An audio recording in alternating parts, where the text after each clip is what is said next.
মরুভূমির মধ্যে যত প্রাণী বসবাস করত সেসবগুলোই তুলে ধরা হয়েছে এখানে। সাগরের বুকে দাপিয়ে বেড়ানো বড় বড় তিমি, হাঙ্গর এবং আরো অনেক কিছুই রয়েছে এখানে। এটা হলো একটি বেলুগা হোয়েল তিমি। এটা হলো একটি ক্রোকোডিয়াল। মাটির হাড়ি, যে হাড়িটা ভেঙে গেছে, ভাঙা একটি টুকরা, ছোট্ট একটি টুকরা এখানে তারা এখনো সেটাকে রেখে দিয়েছে। এটা কিন্তু পাথর দিয়ে তৈরি করা কয়েকশো বছর আগের একটি প্লেট। এগুলো কিন্তু কাতারে ব্যবহার করা ঐতিহাসিক কিছু কয়েন, যা একসময় টাকার বিপরীতে ব্যবহার হতো। তাদের জীবন জীবিকা কিভাবে চালিয়েছে সেটাকেই তারা তুলে ধরেছে এই মিউজিয়ামটির মাধ্যমে। এই ড্রেসগুলো কিন্তু কাতারি নারীরা নিজেদের হাতে তৈরি করতো। হ্যালো গাইস, সবাই কেমন আছেন? আশা করি সবাই ভালো আছেন। আজকে আমি চলে আসলাম কাতারের সবথেকে বড় বিখ্যাত ন্যাশনাল মিউজিয়ামে। এই মিউজিয়ামটির ভিতরে রয়েছে 800 বছরের আগের পুরনো ঐতিহ্যবাহী জিনিসপত্র। আজকে আমি আপনাদের এই পুরো মিউজিয়ামটি ঘুরে দেখাবো। ভেতরে 800 বছর আগের কী ঐতিহ্যবাহী জিনিসপত্র রয়েছে সেগুলো আজকে দেখতে পারবেন এই ভিডিওর মাধ্যমে। সো ভিডিওটি না টেনে সম্পূর্ণ দেখার অনুরোধ রইল। চলুন দেখা যাক ভিতরে কি আছে। বিখ্যাত ফরাসি জেন নোবেল 2019 সালে এই মিউজিয়ামটি নির্মাণ করে। এই মিউজিয়ামটির ডিজাইনটি হলো সমুদ্র থেকে পাওয়া এক অমূল্যবান রত্ন থেকে করা হয়েছে। মরুভূমির বালি এবং সাগরের পানি মিক্সনে সাগরের পানির নিচে ডেজার্ট টুলস নামে একটি ডিজাইন আকৃতি পায়। এটাই হলো সেই ডেজার্ট টুলস। এই ডেজার্ট টুলসের ডিজাইন কপি করেই তারা ন্যাশনাল মিউজিয়াম তৈরি করেছে।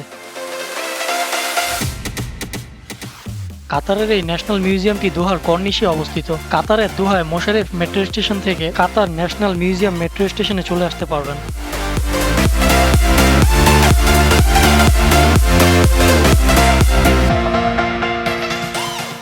মিউজিয়ামটির ভেতরে ঢুকতে হলে 50 রিয়ালের একটি টিকিট কাটতে হয়, যেটা হচ্ছে বাংলা টাকায় 1600 টাকার সমান। 1600 টাকা দিয়ে একটি টিকিট কেটে এই মিউজিয়ামটির ভেতরে ঢোকা যায়। সো আমি এই টিকিটটি কিন্তু আমার কাটতে একটি টাকাও লাগেনি, 1 রিয়ালও আমার কাছ থেকে নেয়নি। কারণ এই মিউজিয়ামে প্রবেশ করতে হলে যারা ট্যুরিস্টরা আছে তাদের জন্য এখানে প্রবেশ করার মূল্য হচ্ছে 50 রিয়াল। আর যারা এখানে বসবাস করে বসবাসকারীদের জন্য পুরোটাই আর কি ফ্রি, তাদের কোনো টাকা লাগে না। সো আমার যে কাতার আইডিটা আছে সেটা দেখিয়ে আমি ফ্রি টিকিট পেয়েছি। সো ভালোই হলো, 50 রিয়াল আমার সেভ হলো। নিচেই হলো টিকিট কাউন্টার। এখান থেকে টিকিট সংগ্রহ করে উপরে যেতে হবে। ওপরে ওঠার পর একটু সামনেই দেখা যাবে মিউজিয়ামটির ভেতরে প্রবেশ করার মেন গেট। এখানে টিকিটটি স্ক্যান করে ভেতরে প্রবেশ করতে হবে।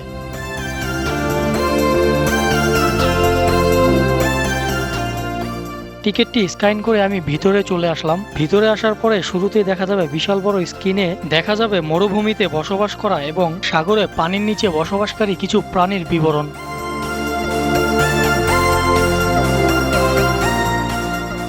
এটা হলো একটি ক্রোকোডিয়াল, যেটাকে আমরা কুমির হিসাবে চিনি। কুমিরের কঙ্কাল সংগ্রহ করে এখানে রেখে দিয়েছে।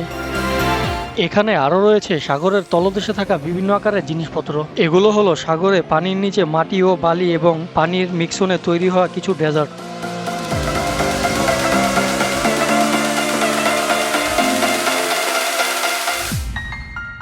এটা হলো আরাবিয়ান অস্ট্রিচ। এর পা এবং গলা বিশাল লম্বা হয়ে থাকে। এটার নাম হলো ক্যারাকাল। এটা দেখতে হুবহু বিড়ালের মতো। আফ্রিকা এবং দক্ষিণ এশিয়ার মধ্যে মধ্যপ্রাচ্যের কিছু দেশে রয়েছে এই বর্ণবিড়াল।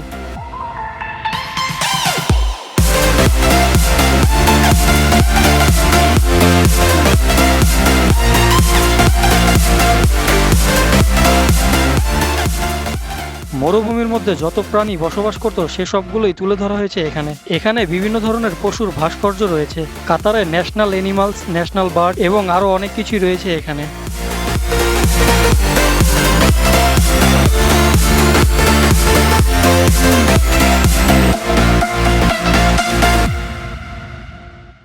এখানে অনেক প্রাণী রয়েছে যেগুলো কিন্তু এখন বিলুপ্তির পথে হারিয়ে যাওয়া। সেই সকল প্রাণীগুলোর ভাস্কর্য করে রেখে দেওয়া হয়েছে এই ন্যাশনাল মিউজিয়ামটিতে।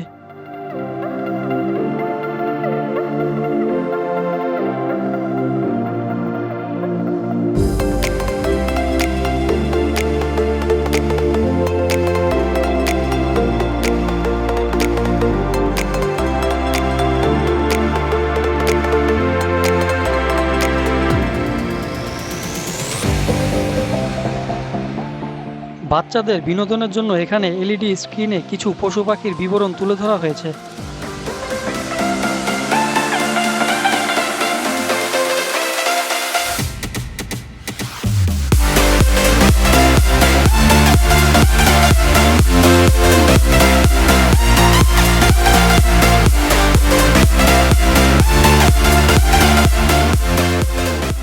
এখানে সাগরের কিছু সি ফুড দেখা যাচ্ছে। এখানে লবস্টার, শ্রিম্প, ক্র্যাব আরও বিভিন্ন প্রজাতির সি ফুড রয়েছে।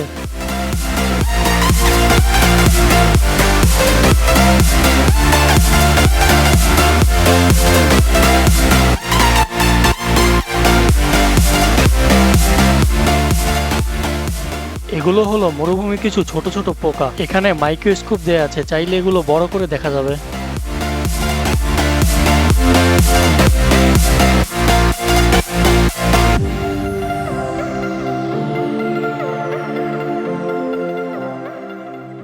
সাগরে যেসব শামুক রয়েছে সেই শামুকের খোলসের ভেতরে যেই ক্যালসিয়াম রয়েছে, আর সেই ক্যালসিয়াম থেকে ধীরে ধীরে তৈরি হয় এই বিশাল বড় খোলস।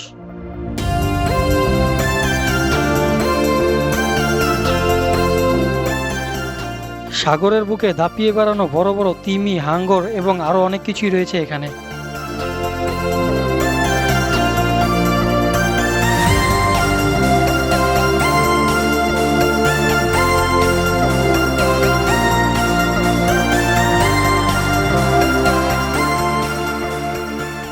সাগরের তলদেশে যত প্রকার প্রাণী রয়েছে সবকিছুরই দেখা মিলবে এই মিউজিয়ামটিতে। এখানে রয়েছে সাগরের বিভিন্ন ধরনের কালার ফিশ, অক্টোপাস, টর্টয়েস এবং সাগরের তলদেশে থাকা আরো বিভিন্ন ধরনের প্রাণী।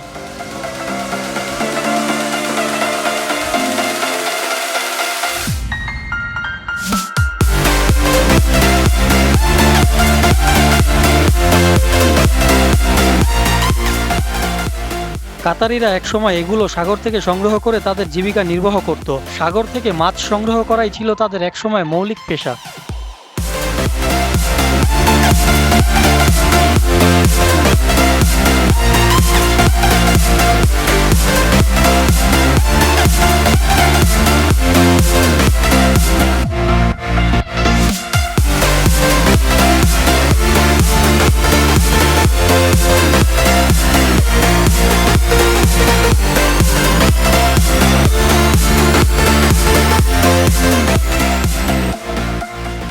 সাগরের তলদেশে যেসব প্রাণী ঠিক যেইভাবে বসবাস করত, এখানেও কিন্তু ঠিক সেভাবেই এগুলো তুলে ধরা হয়েছে। যেখানে দেখা যাচ্ছে, আমি দেখতে পেলাম কিছু কিছু জিনিস, কিছু কিছু প্রাণী সাগরের নিচে বসবাস করত, আবার কিছু কিছু প্রাণী সাগরের উপরে, যেগুলো পানির মাঝখানে বসবাস করত, সেগুলোও কিন্তু এখানে ঠিক সেম টু সেম একেবারে সেভাবেই এখানে তুলে ধরা হয়েছে।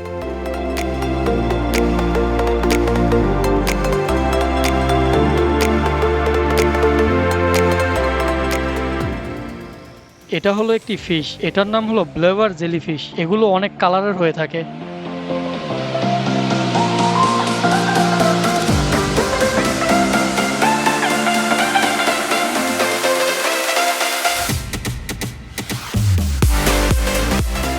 এটা হলো একটি বেলুগা হোয়েল তিমি। এর রং সাধারণত সাদা হয়ে থাকে, আর এরা সবসময় পানির নিচে শীতল পানিতে থাকতে পছন্দ করে। এখানে কিছু বন দেখা যাচ্ছে, এগুলো কিন্তু সাগরে পানির নিচেই হয়ে থাকে।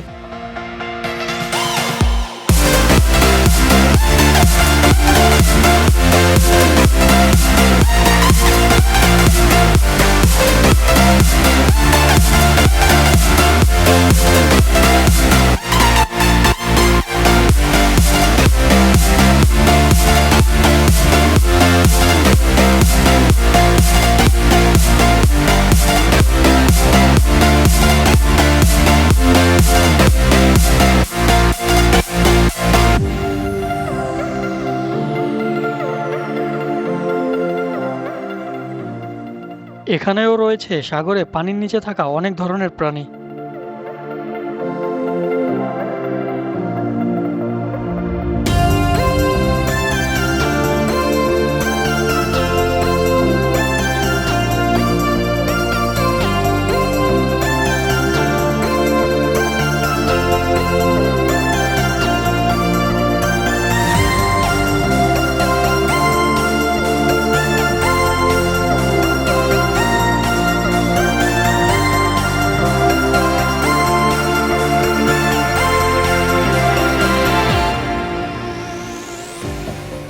এখানে দেখা যাবে কাতারের ঐতিহাসিক কিছু ব্যবহার করা সরঞ্জাম, যা কিনা কয়েকশো বছর আগের পুরনো।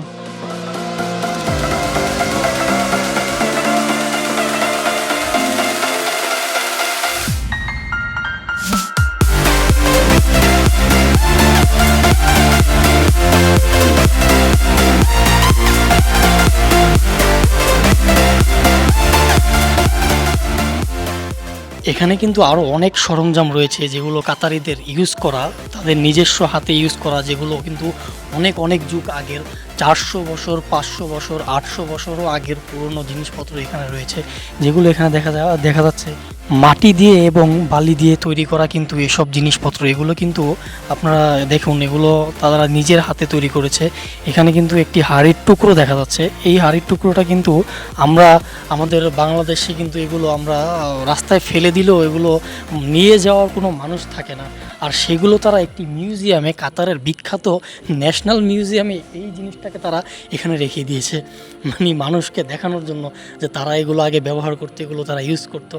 একটি মাটির হাঁড়ি, যে হাঁড়িটা ভেঙে গেছে, ভাঙা একটি টুকরা, ছোট্ট একটি টুকরা, এখানে তারা এখনও সেটাকে রেখে দিয়েছে। তো এটাই হচ্ছে কাতারের একটা কালচার, ঐতিহ্য, তাদের জীবন জীবিকা কীভাবে তারা তাদের জীবন জীবিকা কীভাবে চালিয়েছে সেটাকেই তারা তুলে ধরেছে এই মিউজিয়ামটির মাধ্যমে। এগুলো কিন্তু কয়েকশো বছর আগের পুরনো পাথর। এই পাথরগুলো তারা বিভিন্ন কাজের উদ্দেশ্যে ব্যবহার করত। আজও তারা এগুলোকে সংগ্রহ করে রেখে দিয়েছে।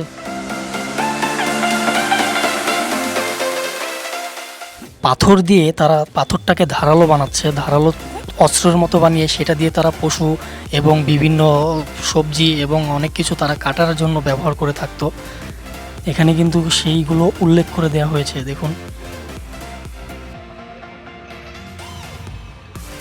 এখানে কিন্তু যেগুলো দেখা যাচ্ছে এগুলো সব হচ্ছে পাথর, ঐতিহাসিক পাথর। এগুলো তারা হাতের ডিজাইনে তৈরি করেছে সম্পূর্ণ। যেখানে আমি আপনাদের এই একটু আগে যে পিকচারটা দেখালাম, ছবিতে দেখা যাচ্ছে কাতারের কিছু কাতারি লোকজন এগুলো তারা পাথর সংগ্রহ করে পাথর থেকে ধারালো জিনিসপত্র সেগুলো দিয়ে বানাতো। আগে কিন্তু এখন যেমন বটি, ছুরি, ধারালো অস্ত্র পাওয়া যায় আমাদের সবজি কাটার জন্য, আরও যে বিভিন্ন কাজে ব্যবহার করার জন্য, কিন্তু আগে কিন্তু 800 বছর আগে কিন্তু এরকম কিছুই ছিল না। সো তখন তারা এই পাথর দিয়ে তারা পাথর সংগ্রহ করে পাথর দিয়ে এরকম ধারালো জিনিস, ধারালো অস্ত্র তারা তৈরি করতো। সেগুলো দিয়ে তারা ব্যবহার করতো তাদের জীবিকার জন্য, তারা খাবারের জন্য তাদের এই পাথরগুলোই ব্যবহার করতো। এবং পাথর দিয়ে আগে যখন তীর ব্যবহার করতো তখন কিন্তু পাথর দিয়ে এই তীরের মাথা তৈরি করতো। এই তীরের মাথাগুলো তারা পাথর দিয়ে ঠিক এইভাবেই তৈরি করতো। এগুলো তারা ছোট ছোট আকারের টুকরা করে সেগুলো থেকে ধারালো অস্ত্র হিসাবে সেই অস্ত্রটা তারা তীরের মাথায় ব্যবহার করতো।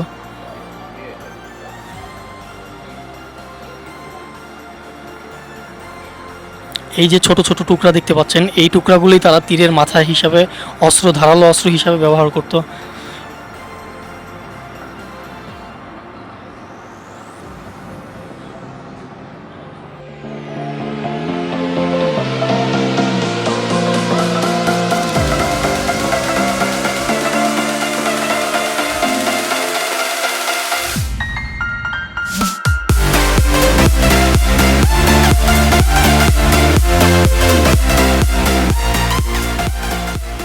এখানে কিন্তু মাটির তৈরি আরও অনেক মৃৎশিল্প রয়েছে। এগুলো কিন্তু মরুভূমির বালি, মাটি এবং পাথরের গুঁড়ো দিয়ে তৈরি করা হয়েছে।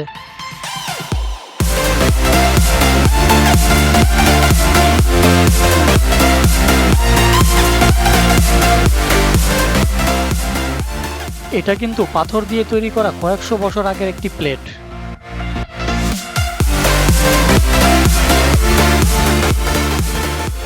এখানে কিন্তু পাথর দিয়ে তৈরি করা বিভিন্ন ডিজাইনের আরও অনেক মৃৎশিল্প রয়েছে।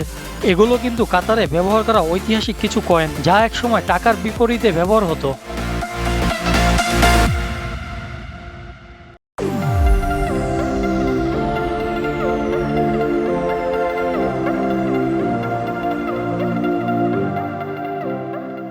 প্রাচীনকালে খনন করে পাওয়া মানুষের কঙ্কালের অবশেষগুলো এখানে সাজিয়ে রাখা হয়েছে।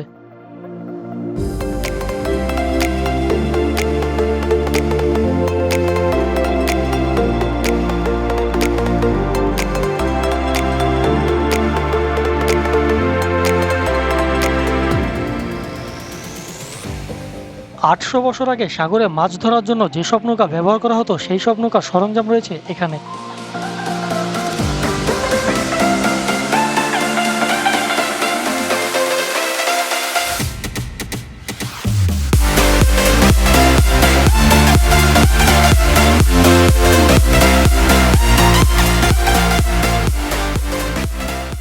একসময় সাগরের উপর নির্ভর করেই কাতারিরা জীবিকা নির্বাহ করত।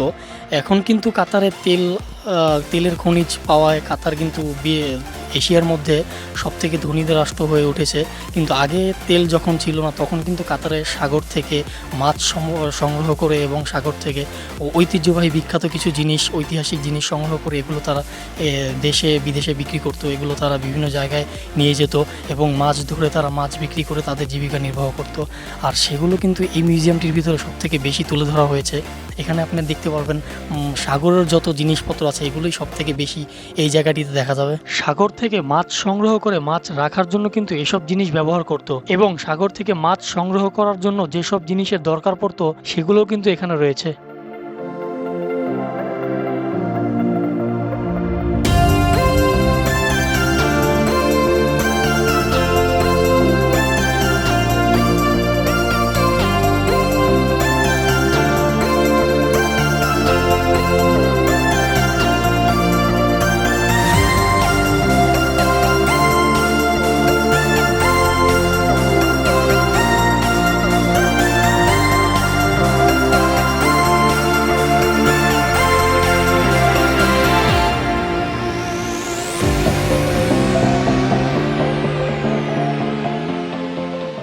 এখানে রয়েছে তাঁত শিল্পের কিছু ঐতিহাসিক কালেকশন, হাতের তৈরি বিভিন্ন ডিজাইনের পোশাক এবং বিভিন্ন তাঁত শিল্পের প্রয়োজনীয় জিনিসপত্র রয়েছে এই জায়গাটিতে। এগুলো হলো রুম ম্যাট। কাতারে বসবাসকারীরা আগে এগুলো রুমে ফ্লোরে ব্যবহার করত।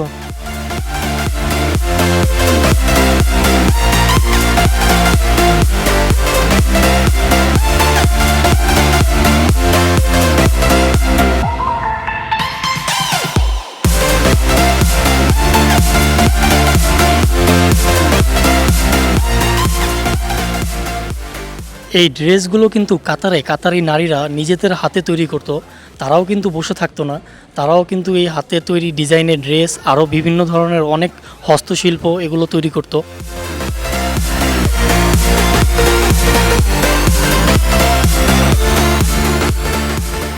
ঘরে বসে কাতারি নারীরা কিভাবে ড্রেস এবং বিভিন্ন সরঞ্জাম তৈরি করতো সেগুলো কিন্তু এখানে তুলে ধরা হয়েছে। এখানে বহু বছর আগের কিছু সুতা রয়েছে, এগুলো দিয়ে কিন্তু আগে কাতারি নারীরা ঘরে বসে বিভিন্ন ধরনের পোশাক এবং তাঁত শিল্পের বিভিন্ন ধরনের জিনিসপত্র তৈরি করতো।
এখানে রয়েছে ৮০০ বছর আগের ব্যবহার করা কিছু জিনিসপত্র, যেগুলো এখনও সংগ্রহ করে রেখে দেওয়া হয়েছে এই মিউজিয়ামটিতে।